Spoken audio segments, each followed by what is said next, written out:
বাবা বিজয়, তুমি কখন এলে? এই তো ঠাম্মি, কিছুক্ষণ আগেই এলাম। তাই এই অসময়ে সব ঠিক আছে তো? কি আর ঠিক থাকবে ঠাম্মি, 4 দিন হলো কোনো কাজ পাচ্ছি না। কি করব কিচ্ছু বুঝতে পারছি না। তুমি অত কিছু ভেবো না তো দাদু ভাই। যাও, তুমি বরং হাত মুখ ধুয়ে এসে একটু বিশ্রাম করো, আমি একটু ঘুরে আসি।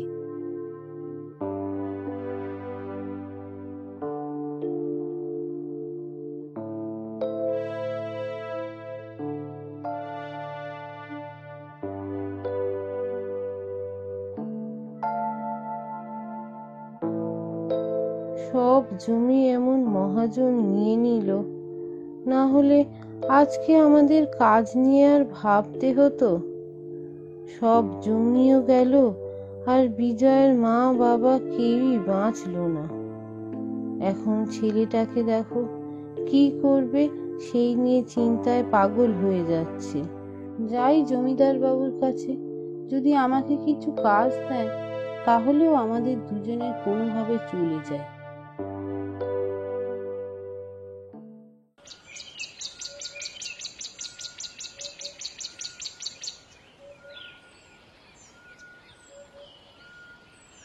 এ বুড়ি, কোথায় যাচ্ছ? আমি একটু জমিদার বাবুর সঙ্গে দেখা করতে যাচ্ছি। জমিদার বাবু তো এখন এখানে নেই, উনি তো শহরে গেছেন। ও, শহরে গেছেন? আচ্ছা, কবে ফিরবেন? তা আমি কি করে জানবো? বাবু কাজে শহরে গেছেন, কাজ হলেই ফিরে আসবেন। ও, ঠিক আছে।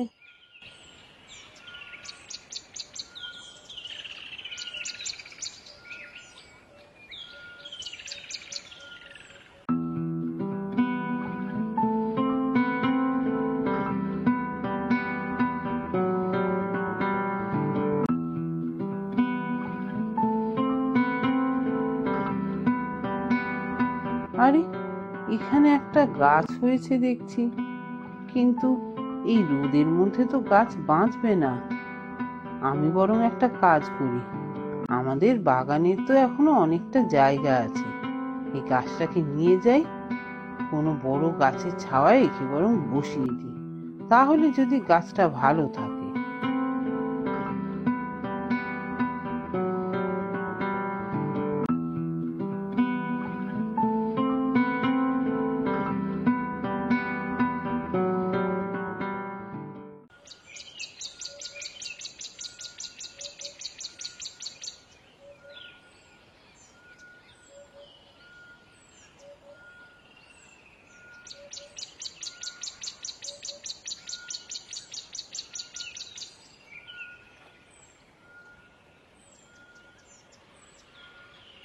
তুমি কোথায় গিয়েছিলে?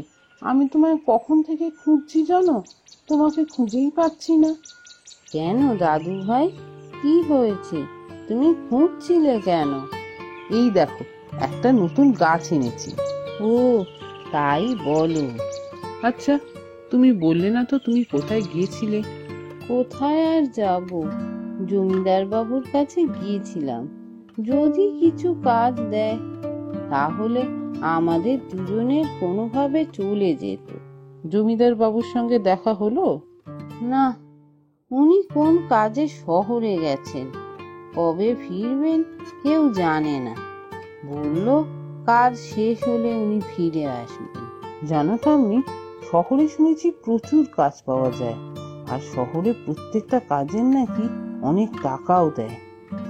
আমি ভাবছি আমি একবার শহরে যাব কাজের জন্য, যদি কিছু কাজ পেয়ে যাই। না না বাবা, তুই শহরে যেতে যাস না। তোর মা বাবা মারা যাওয়ার পর তুই আমার বেঁচে থাকার একমাত্র সম্বল। তুই এত দূরে চলে গেলে আমি কি নিয়ে থাকবো? তুই শহরে যাস না বাবা। তার থেকে বরং আমাদের এই বাগানে যা জায়গা আছে সেখানে কিছু চাষ করলে হয় না? এইটুকু জায়গায় আর কি চাষ হবে বলো তো ঠাম্মি? আচ্ছা ঠাম্মি, আমার মাথায় একটা বুদ্ধি এসেছে। কি বুদ্ধি দাদু ভাই?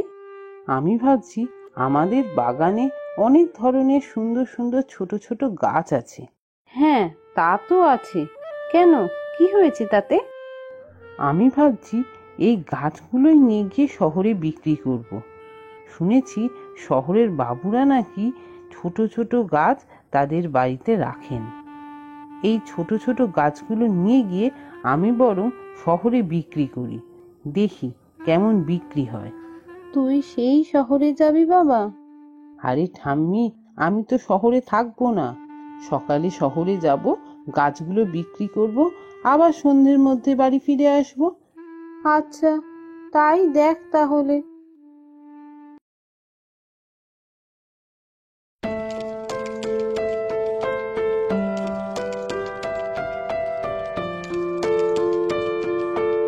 গাছ নিয়ে যাও গাছ, ছোট ছোট গাছ। গাছ নিয়ে যাও গাছ, ছোট ছোট গাছ। গাছ নিয়ে যাও গাছ, ছোট ছোট গাছ। গাছ নিয়ে যাও গাছ, ছোট ছোট গাছ। আরে ভাই, গাছের কি দাম আছে? গাছ 20 টাকা করে বাবু। আমাকে ওই গাছটা দাও তো।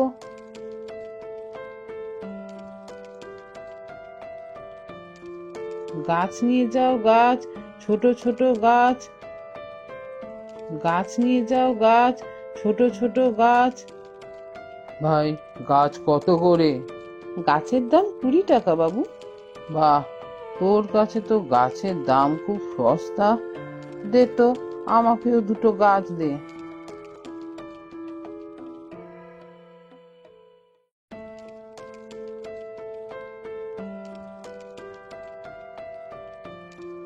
আজ তো সন্ধ্যের কত আগে সব গাছ বিক্রি হয়ে গেল। যাই, তাড়াতাড়ি বাড়ি ফিরে যাই, ঠাম্মি আবার না হলে চিন্তা করবে।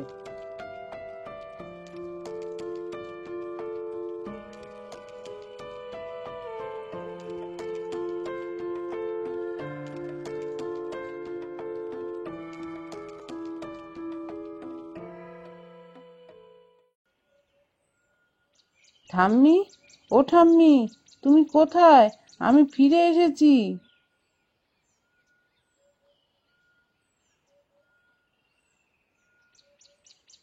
ফিরে এসেছিস বাবা বিজয়? তা কাজ কিরকম বিক্রি হলো? আরে ঠাম্মি, দেখো না, এইটুকু সময়ের মধ্যে সব গাছ বিক্রি শেষ। আর দেখো কত টাকা হয়েছে।